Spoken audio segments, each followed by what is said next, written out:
दोस्तों, एक समय ऐसा हुआ करता था जब दुनिया भर के लोग यह समझते थे कि भारत सिर्फ और सिर्फ किसानों का एक देश है, जहां पर लोग खेती बाड़ी के अलावा कुछ भी नहीं कर सकते।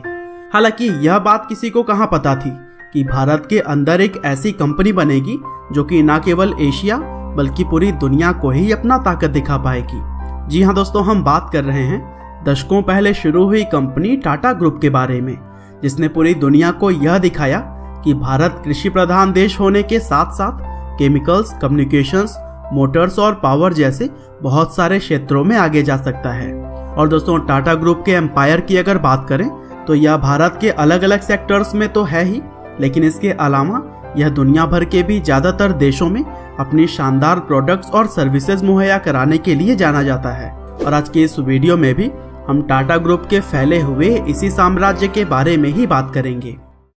तो दोस्तों, टाटा के अगर शुरुआत की बात की जाए तो 1868 में इस कंपनी को जमशेद जी टाटा के द्वारा शुरू किया गया था। दरअसल जमशेद जी टाटा के पिता भी एक व्यापारी थे और इसी वजह से जमशेद जी का भी मन शुरू से ही बिजनेस में लगने लगा था। और फिर इसी दौरान उन्हें अपने पिता के काम के सिलसिले में विदेश जाने के मौके मिले और फिर वहां जाकर उन्होंने अलग अलग तरह के बिजनेसेस और इंडस्ट्रीज को देखकर बहुत कुछ सीखा। और फिर भारत वापस आने के बाद उन्होंने ठान लिया कि वह अपने देश के अंदर ही कुछ ऐसा करेंगे जिसके बारे में पहले कभी किसी ने सोचा ही ना हो। और फिर इसी जिद के साथ 1868 में उन्होंने 21,000 रुपए लगाकर एक ट्रेडिंग कंपनी की शुरुआत की। हालांकि यह रकम आज के समय में तो मामूली सा लगता है, लेकिन उस जमाने में इसकी कीमत बहुत ही ज्यादा थी। और फिर एक ट्रेडिंग कंपनी के तौर पर ही टाटा की शुरुआत हुई। और फिर इसके बाद जमशेद जी टाटा ने चिंचपोकली में मौजूद दिवालिया हो चुकी एक ऑयल मिल को खरीदा और फिर उसे उन्होंने एक कॉटन मिल में तब्दील कर दिया। हालांकि फायदा देखकर जमशेद जी ने उस मिल को 2 साल के बाद काफी अच्छे खासे मुनाफे में बेच दिया था। और दोस्तों, शुरुआती समय में सफलता पाने के बाद से जमशेद जी ने अलग अलग क्षेत्रों में अपने हाथ आजमाने शुरू कर दिए और उन्होंने अपने जीवन का 4 उद्देश्य बना लिया, जिसमें पहला आयरन और स्टील कंपनी की स्थापना करना, दूसरा वर्ल्ड क्लास होटल खोलना, तीसरा वर्ल्ड क्लास इंस्टीट्यूट खोलना और चौथा हाइड्रो इलेक्ट्रिक प्लांट लगाना था। हालांकि इन सपनों में सिर्फ होटल खोलने का ही सपना जमशेद जी अपनी लाइफ में पूरा कर सके और 1904 में 65 साल की उम्र में उन्होंने इस दुनिया को अलविदा कह दिया। और फिर इसके बाद उनके सपने को उनके बेटे दोराबजी टाटा ने पूरा करना शुरू किया, जिसमें दोराबजी ने अपने पिता के मृत्यु के 3 साल बाद 1907 में टाटा स्टील की शुरुआत की।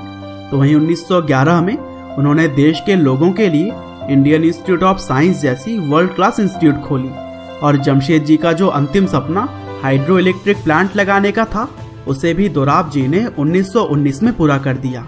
और फिर आगे चलकर 1938 में जब JRD टाटा को टाटा ग्रुप का चेयरमैन बनाया गया, तब इस पद पर रहते हुए टाटा ग्रुप ने बुलंदियों की उन ऊंचाइयों को छुआ जिसकी लोग सिर्फ कल्पना कर सकते थे।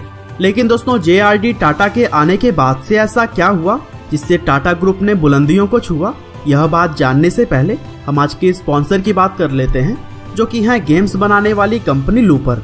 अब अगर आप गेम खेल ही रहे हैं तो फिर फ्री में क्यों खेलना, जब स्नेक एंड बॉक्स जैसे आसान से गेम को खेलकर आप पैसे भी कमा सकते हैं और कमाए हुए पैसों को आप पेटीएम में ट्रांसफर भी कर सकते हैं। तो दोस्तों, देर किस बात की, डिस्क्रिप्शन में दिए गए लिंक से अभी डाउनलोड करें लूपर गेम और पैसे कमाने शुरू कर दें। हालांकि चलिए अब आते हैं हम अपनी टॉपिक पे और बात करते हैं कि किस तरह से JRD टाटा के आने के बाद से टाटा ग्रुप ने बुलंदियों को छुआ। तो दोस्तों, JRD टाटा जब चेयरमैन बने थे तब टाटा ग्रुप की उस समय 14 एंटरप्राइजेस थी, लेकिन 50 साल के बाद टाटा समूह 95 एंटरप्राइजेस को कंट्रोल कर रही थी। और यह सब कुछ हुआ था JRD टाटा के मेहनत के बदौलत, क्योंकि आज़ादी के बाद से JRD टाटा ने मौके का फायदा उठाते हुए कई सारे अलग अलग सेक्टर्स में हाथ आजमाया और लगभग हर जगह ही कामयाबी पाई। और यही वजह थी कि chemicals, technology, cosmetics, marketing, engineering, manufacturing, T और सॉफ्टवेयर सर्विसेज जैसे ही कई सारे क्षेत्रों में टाटा टॉप पर पहुंच गया।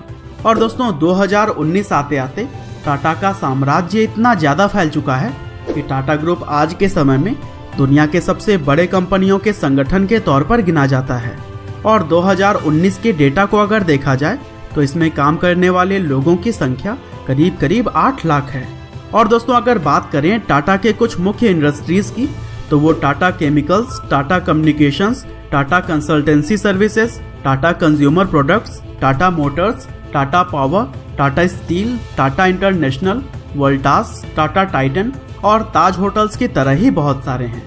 और दोस्तों बहुत ही कम लोगों को पता होगा कि टाटा की कमाई का ज़्यादातर हिस्सा दूसरे देशों से अपनी शानदार प्रोडक्ट्स और सर्विसेज के लिए आता है।